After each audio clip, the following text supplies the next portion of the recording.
Hey friend, welcome to the Mamahood After Trauma podcast. I'm your host, Emily Cleghorn. This podcast is for mamas navigating childhood trauma while also walking through mamahood. I'm so excited that you've decided to take some time out of your day to join me and tune in. I hope you find this podcast uplifting and empowering. Let's get to it.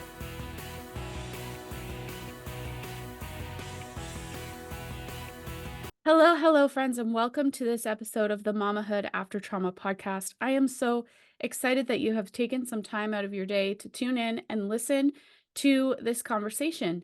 Today, I am joined by Danielle Patrice. Welcome. Thank you, Emily, for having me. No problem. Let's dive right into our conversation and have you just briefly introduce who you are and how you came to be working in the space. So I'm a domestic violence survivor. And I've been a motivational speaker for quite some time, speaking on my experience.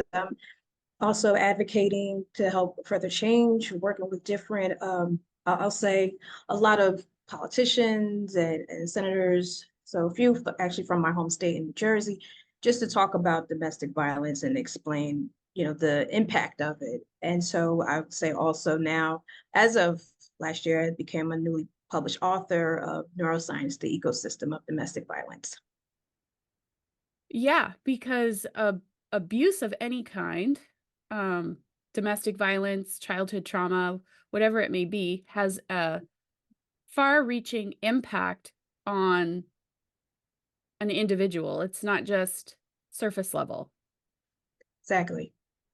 So share with us what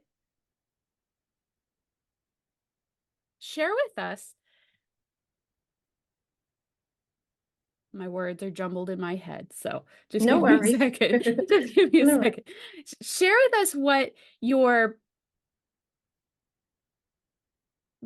what your research has shown as to how domestic violence specifically impacts our neuro health. Okay.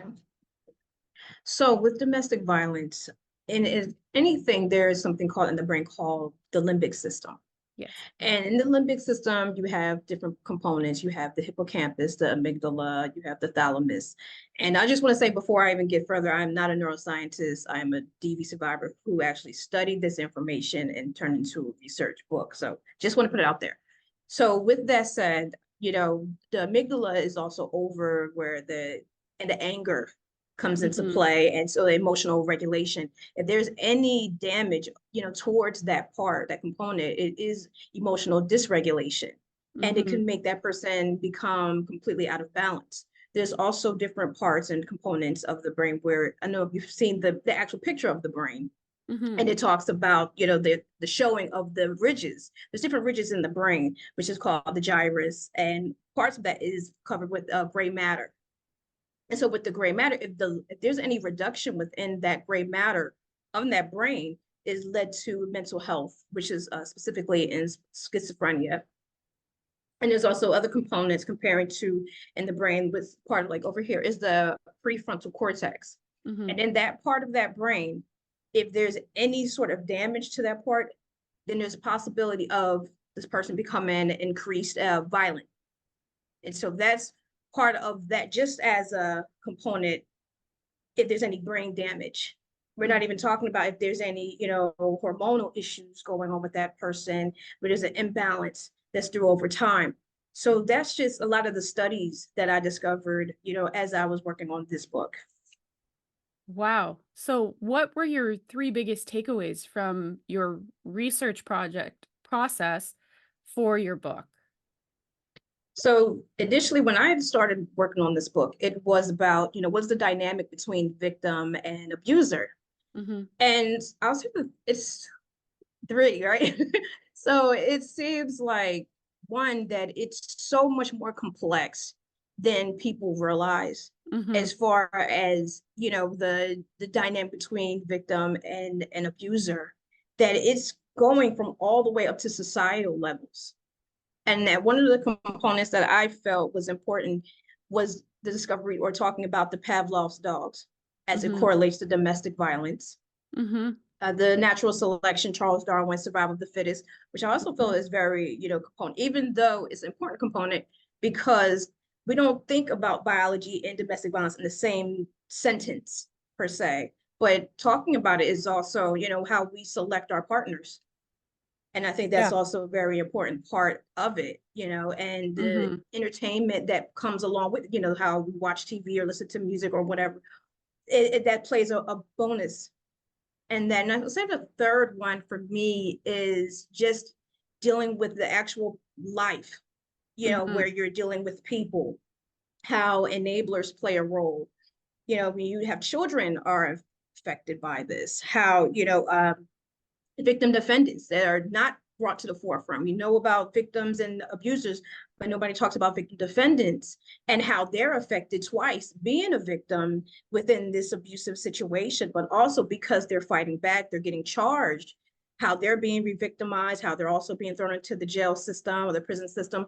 So it's a lot of things to really discover, but to narrow down to three, those are the takeaways. Has what you've learned from the research that you did in the writing of your book helped you at all in your healing journey? Absolutely. I think it brought a lot of validation. When I've done a lot of, motivational speaking and I've been met with, oh, I'm so sorry, and or just a lot of sympathy. But I felt with the information, what it did, it validated my experience as a survivor. And it allowed me to understand that there's something deeper that is untapped. And not to mention, it's not brought to the forefront. It's not brought to the mainstream. It's not brought, you don't hear a lot about this. So I felt that this, I felt this, I don't want to say it's a love song, but this is definitely something for victims and survivors to say, yes, finally someone gets it. And I've lived through it to understand what I went through and to have the intellect to be able to not only research this, but to share it amongst others. Yeah. What tips do you have for listeners who are looking for the first step or two In regards to healing from domestic violence? I would say that it's an ongoing process, that there's no end all to be, end all be all type of thing. That for one, you have to acknowledge that you are going through this because a lot of people are in denial. And you have to honestly come to terms with that this is what happened. And also, start rediscovering who you are, start understanding yourself again, because throughout that domestic violence process, you're being stripped of who you are to become this shell of a person. And, at least I can speak that for myself. And so being in that situation, you have to kind of come out of that. And in a sense, almost, I compare it myself to like the physical, like rehabilitation, because it's almost to the point where you were brainwashed. In a sense, another form of brainwashing. And so you have to rehabilitate yourself to understanding yourself, reevaluate yourself to the point where it's, you're finding out who you are again. And you may not be the same person that you were before you actually entered into this relationship, but you also have to understand and be gentle with yourself while you're healing and rediscovering yourself after the abuse. Yeah. You have to acknowledge it because you can't change what you don't acknowledge, first of all. Right. And then you have to give yourself grace and be gentle with yourself. Exactly. And would you also agree that you need to learn how to love yourself again? Absolutely. I believe that you need to love yourself, but it also, what does that look like? And that looks different for everybody. And that may take a day at a time. There may be, putting boundaries up for yourself and saying, no, I don't allow this person to be in my life. And that's loving yourself, Mm-hmm. saying, I regard peace. I want peace in my life. I'm Mm-hmm. not anything that's less than, that's love for yourself. So I think that it's a general statement to say love yourself, but what does that look like to you? And each Mm-hmm. person, has a different story of what that looks like, and in different components and different parts. Because you Mm-hmm. may love yourself, look, you may be good financially, but do you love yourself, spiritually? Do you love yourself physically? Do you love yourself emotionally? What does that look like for you? So yeah, I believe that just having the understanding yourself more will require you to love yourself more. Yeah. Yeah, I would agree with that.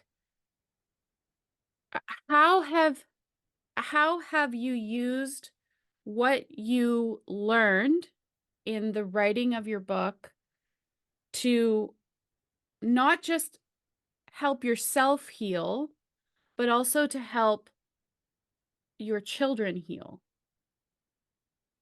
That's a good one. That's a very good question. And thank you for asking that. I feel that it's the same thing with me, acknowledging their hurt and their pain, Mm-hmm. acknowledging that not just I went through a situation with my ex-husband, Mm-hmm. my children also went through a situation with their father. Mm-hmm. And that's also another process of healing, because I told my sons this before, not say all the time, but I've told them this a few times where, yes, I could have, date someone else and have a whole nother life, a whole nother husband. But at the same time, they've lost their father in all of this. Mm-hmm. Their father's not in their life. Their father is creating broken homes elsewhere. But at the same time, my children are the ones who suffer out of all of this. Even though I went through my situation, my children still suffer the most because they lost everything. They lost both sides. They're losing the fact that, their father is in this situation as an abuser. Their mother is victimized. And then we have this other part where dealing with homelessness, dealing with the emotional aspect, dealing with, have these changes that are happening. So being gentle with them and what they need, and being able to attend to their needs and their wants, and making sure that I'm holding their hand every step of the way to help them heal. And and the most important thing for me is also acknowledging and talking to them, that and making them aware that this is a safe space, and that they are more than welcome to, they can love their father. They have every right to love their father, miss their father, respect and talk about their father, however they feel, care for their father, pray for their father, whatever they feel, and acknowledge their own feelings. If they're, they're sad, they miss him, if they're angry with him, just allowing them to be human. I think Mm-hmm. that's most important to heal. Yeah. Yeah, I would agree. I think sometimes as adults we can forget that Yes, that they also have had an experience, a less than positive experience. They've also exactly. experienced hurt, and you know, chances are that if it's a domestic violence situation, they've witnessed some not so good things, and it doesn't make sense to them because they're cognitively not there yet. So it's a tough situation for everyone. Yes, I agree with you wholeheartedly. And this unfortunate part is, whether the children have the memories or not. Yeah. My younger son is young enough to where he doesn't remember as much. My older son, a little different, does have memories. So it's having to make sure that, while he's getting older, also attend to his needs, and making sure that he is able to verbalize. And if he has to talk about it, his feelings, and that I make sure that I am attentive and I'm there for him, there for both of them, but to make sure that, look, moving forward, this Mhm. is what this looks like, this situation looks like. So it's, for me, it's about healing all of us, not just myself, making sure Yeah. they're as they, they're healed as they're growing up, because they're the next generation. And we Mhm. don't want to repeat that next generation of that cycle falling into them, because what is called intergenerational violence. I don't want that for my children. So I want to make sure that I do what I can to be proactive and help them understand what took place and get to the point where they can become, when they become men, be better Mhm. partners, be better husbands, be better fathers in their future. Yeah. Yeah. Where can our listeners connect with you further if they would like to do so? So I'm on Instagram, Speak Danielle Patrice. I'm also on Twitter, well, X, formerly as Twitter, but I am on author D Patrice. So I was not able to get everything the same, but you'll find me on those two platforms. Awesome. So I will include a link to Danielle Patrice's socials. Do you also have a website? I do. I use a link tree, and Awesome. I also have for the link for the book, I also use Amazon and barnesandnoble.com online. It's not in the stores, but it's online right now. Awesome. Thank you so much for joining me, Danielle. It was a pleasure having you. Thank And you. The pleasure's all mine. thank you so much for taking time out of your day to tune in to this episode of the Mamahood After Trauma podcast. If you would like more of the Mamahood After Trauma community, make sure to look in the description of this episode for the link to become a Mamahood After Trauma Inner Circle member. Until next time, Mama, keep